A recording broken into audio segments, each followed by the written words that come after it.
Genesis chapter 21.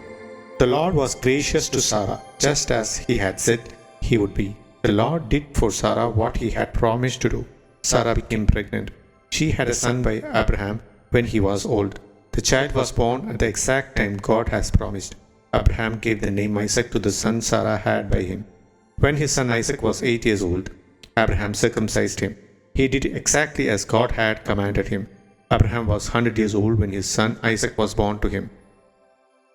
Sarai said, God has given laughter to me. Everyone who hears about this will laugh with me. She also said, who would have said to Abraham that Sarah would breastfeed children? But I have had a son by him when he is old. Isaac grew. The time came for his mother to stop breastfeeding him. On that day, Abraham prepared a big celebration, but Sarah saw Ishmael making fun of Isaac. Ishmael was the son Hagar had by Abraham. Hagar was Sarah's Egyptian slave. Sarah said to Abraham, get rid of that slave woman. Get rid of her son. That woman's son will never have a share of the family's prosperity. All of it belongs to my son Isaac. What Sarah said upset Abraham very much. After all, Ishmael was his son.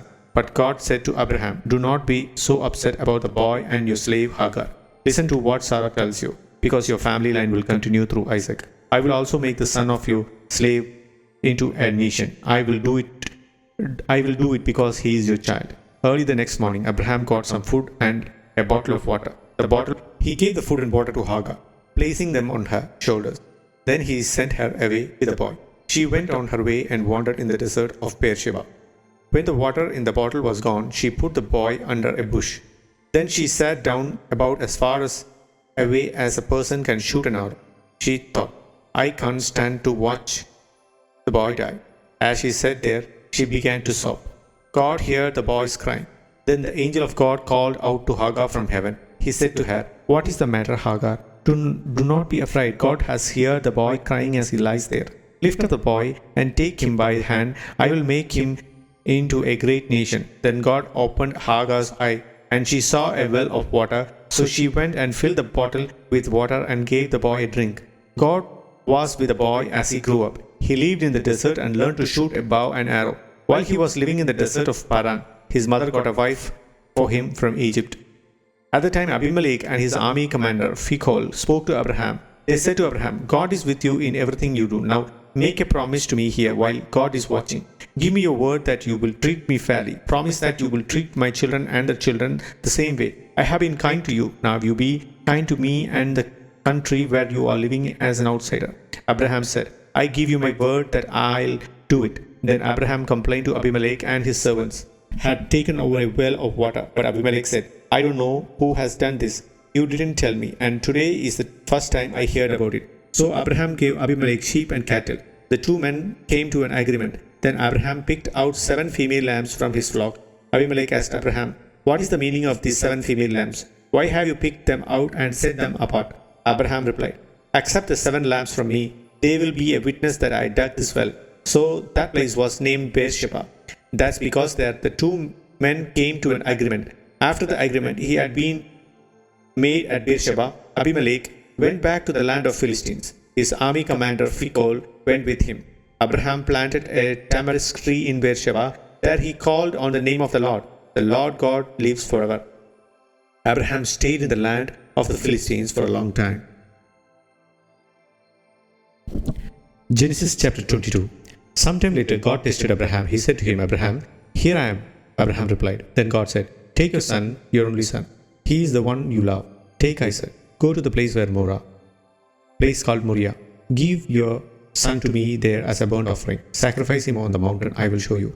Early the next morning, Abraham got up and loaded his donkey. He took 2 of his servants and his son Isaac with him. He cut enough wood for the burnt offering. Then he started out for the place God had shown him. On the 3rd day, Abraham saw the place a long way off. He said to his servants, stay here with the donkey, and I and the boy will go over there and worship. Then we will come back to you. Abraham had his son Isaac carry the wood for the burnt offering. He himself carried the fire and the knife, and the 2 of them walked on together. Then Isaac said to his father Abraham, Father, yes, my son, Abraham replied. The fire and the wood are here. Isaac said, but where is the lamb for the burnt offering?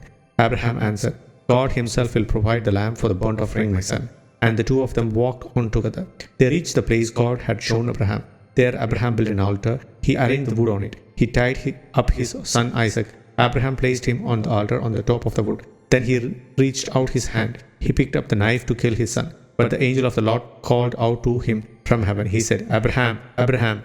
Here I am, Abraham replied. Do not lay a hand on the boy, he said. Do not harm him. Now I know that you would do anything for God. You have not held back from me your son, your only son. Abraham looked around. There in the bush, he saw a ram caught by his horns. He went over and took the ram. He sacrificed it as a burnt offering instead of his son. So Abraham named that place, the Lord will provide.